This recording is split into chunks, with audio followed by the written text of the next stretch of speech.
আসসালামু আলাইকুম। অবিরাম বাংলার সংবাদে সবাইকে স্বাগত জানাচ্ছি। আমি নাইম ফাথুম মুবিন। শুরুতেই বিআরবি কেবলস সংবাদ শিরোনাম জানিয়ে দেব এই মুহূর্তে হাতে পাওয়া সর্বশেষ গুরুত্বপূর্ণ আপডেট আন্তর্জাতিক সংবাদ। শুরুতেই থাকছে ইরানকে হয় চুক্তি করতে হবে নয়তো সম্পূর্ণ আত্মসমর্পণ। মার্কিন প্রেসিডেন্ট ডোনাল্ড ট্রাম্প বলেছেন ইরানের সামনে এখন দুটি পথ খোলা রয়েছে, হয় একটি চুক্তিতে পৌঁছানো নয়তো সম্পূর্ণ আত্মসমর্পণ করা। ইরান আলোচনা অনাগ্রহ দেখাচ্ছে বলেও অভিযোগ করেছেন তিনি। সোমবার ট্রাম্প সামাজিক যোগাযোগ মাধ্যম ট্রুথ সোশ্যালে দেওয়া এক পোস্টে বলেন ইরানের নেতৃত্ব দ্বিমুখী আচরণ করছে। তার দাবি ইরান আগের বৈঠকের জন্য আগ্রহ দেখালেও পরে বলছে যে কোনো আলোচনা হচ্ছে না এবং তারা শুধু ওমানের সঙ্গে যোগাযোগ রাখছে। এবারে জানাবো শান্তি চায় না ইসরায়েল। গাজা ইসরায়েলের অব্যাহত প্রাণঘাতী হামলায় প্রমাণ করে দেশটির সরকার কোনো ধরনের শান্তি প্রতিষ্ঠায় আগ্রহী নয় বলে মন্তব্য করেছে তুরস্কের পররাষ্ট্র মন্ত্রণালয়। আন্তর্জাতিক গণমাধ্যম আল জাজিরার প্রতিবেদনে বলা হয়েছে, সোমবার প্রকাশিত এক বিবৃতিতে তুরস্ক বলেছে ইসরায়েলের প্রধানমন্ত্রী বেনিয়ামিন নেতানিয়াহুর একমাত্র লক্ষ্য হল ফিলিস্তিনিদের নিজ ভূখণ্ড থেকে উচ্ছেদ করা এবং মধ্যপ্রাচ্যের শান্তি ও স্থিতিশীলতা প্রতিষ্ঠার সব প্রচেষ্টা বাধাগ্রস্ত করা। জানাবো যেকোনো হুমকি মোকাবেলায় প্রস্তুত আইআরজিসি কমান্ডার মোহাম্মদ কারামি।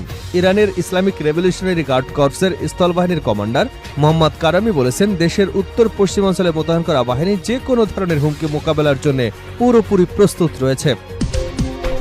জানাবো ইরানে নতুন হামলা না চালাতে ট্রাম্পকে সৌদি যুবরাজের আহ্বান।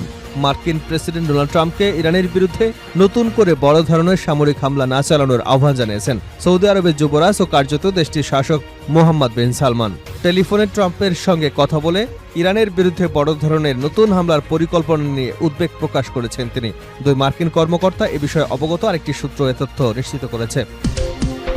এবারে জানাবো ইরানের কেশম দ্বীপে 900 কেজির বোমা ফেলল মার্কিন বাহিনী। দক্ষিণ ইরানের কেশম দ্বীপে একটি বেসামরিক ভবনে মার্কিন বাহিনীর শক্তিশালী বোমা ফেলেছে। শুক্রবার দ্য নিউ ইয়র্ক টাইমস প্রকাশিত প্রতিবেদনে বলা হয়েছে বৃহস্পতিবার রাতে ওই হামলায় একটি বাড়ি সম্পূর্ণ ধ্বংস হয়ে গেছে। ইরানি কর্মকর্তাদের দাবি হামলায় বাড়ির মালিক দম্পতি এবং তার 2 বছরের কন্যা সন্তান নিহত হয়েছেন। পরিবারের আরও 2 সন্তান বেঁচে গেছেন। হামলার পর আশপাশে প্রায় 20টি পরিবার বাস্তুচ্যুত হয়েছে বলেও তারা জানিয়েছেন। এবং সর্বশেষ জানাবো ইরান ও কুয়েতের বন্ধুত্ব যেভাবে রূপ নিল অবিশ্বাসে। ইরান ও কুয়েতের দীর্ঘদিনের কূটনৈতিক সম্পর্ক সাম্প্রতিক সময় নতুন করে উত্তেজনার মুখে পড়েছে। একসময় উপসাগরীয় যুদ্ধের সময় কুয়েতের পাশে দাঁড়িয়ে শরণার্থীদের আশ্রয় দেওয়া এবং দেশটির জ্বলন্ত তেলকূপ নেভাতে সহায়তা করেছিল ইরান। কিন্তু বর্তমানে যুক্তরাষ্ট্রের সামরিক ঘাঁটি এবং আঞ্চলিক নিরাপত্তা ইস্যুকে কেন্দ্র করে দুদেশের সম্পর্কে স্পষ্ট অবিশ্বাস তৈরি হয়েছে। এতক্ষণ শুনছিলেন শিরোনাম, এবার থাকছে পুরো সংবাদ। দর্শক, অনুরোধ থাকবে ভিডিওতে একটি লাইক দিন, কমেন্টস করে জানিয়ে দিন এই ভিডিওটি আপনি কোন জেলা থেকে দেখছেন এবং শুনছেন। ইরানকে হয় চুক্তি করতে হবে নয়তো সম্পূর্ণ আত্মসমর্পণ। ট্রাম্প। মার্কিন প্রেসিডেন্ট ডোনাল্ড ট্রাম্প বলেছেন ইরানের সামনে এখন দুটি পথ খোলা রয়েছে, হয় একটি চুক্তিতে পৌঁছানো নয়তো সম্পূর্ণ আত্মসমর্পণ করা। ইরান আলোচনায় অনাগ্রহ দেখাচ্ছে বলেও অভিযোগ করেছেন তিনি। সোমবার ট্রাম্প সামাজিক যোগাযোগ মাধ্যম ট্রুথ সোশ্যালে দেওয়া এক পোস্টে বলেন ইরানের নেতৃত্ব দ্বিমুখী আচরণ করছে। তার দাবি ইরান আগে বৈঠকের জন্য আগ্রহ দেখালেও পরে বলছে যে কোনো আলোচনা হচ্ছে না এবং তারা শুধু ওমানের সঙ্গে যোগাযোগ রাখছে। ট্রাম্প বলেন আলোচনা শুরু হওয়ার পরও ইরান প্রকাশ্যে বলেছে যে কোনো বিষয় নিয়ে আলোচনা হচ্ছে না। তিনি আরও দাবি করেন হরমুজ প্রণালীর নিয়ন্ত্রণ যুক্তরাষ্ট্রের নৌবাহিনী এবং তাদের অবরোধের ব্যবস্থার আওতায় রয়েছে। মার্কিন প্রেসিডেন্ট বলেন ইরানে কোনো কিছু প্রবেশ করবে কিনা তা আমাদের ইচ্ছার উপর নির্ভর করছে। একটি চুক্তি অথবা সম্পূর্ণ আত্মসমর্পণ ছাড়া কিছুই সম্ভব নয়। তিনি আবারও জোর দিয়ে বলেন ইরান কখনোই পারমাণবিক অস্ত্র পাবে না। তার ভাষ্য অনুযায়ী কয়েক দশক ধরে তৈরি হওয়া একটি সমস্যার সমাধান নিয়ে যুক্তরাষ্ট্র আলোচনা করছে। এদিকে ইরানের ইসলামিক রেভলিউশনারি গার্ড কর্পস এর স্থল বাহিনীর কমান্ডার মোহাম্মদ কারিমি বলেছেন দেশটির যোদ্ধারা যে কোনো হুমকি মোকাবেলায় সদা প্রস্তুত রয়েছে। সামাজিক যোগাযোগ মাধ্যম এক্সে দেওয়া এক পোস্টে তিনি বলেন উত্তর পশ্চিম ইরানে মোতায়েন হামজা সায়েদ আল সোহদা সদর দপ্তরের যোদ্ধারা গোয়েন্দা সক্ষমতা, সামরিক প্রস্তুতি, প্রযুক্তি এবং আধুনিক জ্ঞানের সমন্বয়ে যে কোনো হুমকির বিরুদ্ধে চূড়ান্ত জবাব দিতে প্রস্তুত আছে। কারিমি বলেন আঞ্চলিক বাইরের কোনো শক্তি বা সন্ত্রাসী গোষ্ঠীর পক্ষ থেকে কোনো ভুল হিসাব বা হুমকি এলে তার মোকাবেলায় তারা সদা প্রস্তুত। শান্তি চায় না ইসরায়েল।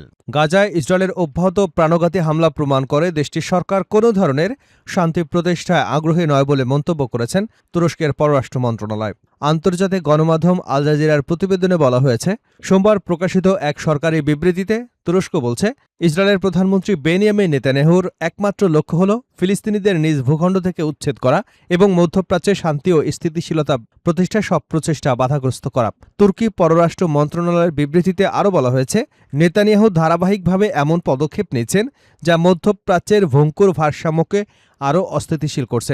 একই সঙ্গে বিশেষ করে যুক্তরাষ্ট্রের নেতৃত্বে পরিচালিত মধ্যস্থতা প্রচেষ্টাও তিনি কার্যত নস্যাৎ করে দিচ্ছেন। ন্যাটো সদস্য দেশ তুরস্ক বিশ্ব সম্প্রদায়ের প্রতি আহ্বান জানিয়ে বলেছেন, নেতানিয়াহু সরকারের বিস্তারবাদী নীতি এবং সামরিক আগ্রাসনের বিরুদ্ধে আরও দৃঢ় ও কার্যকর অবস্থান নেওয়া প্রয়োজন।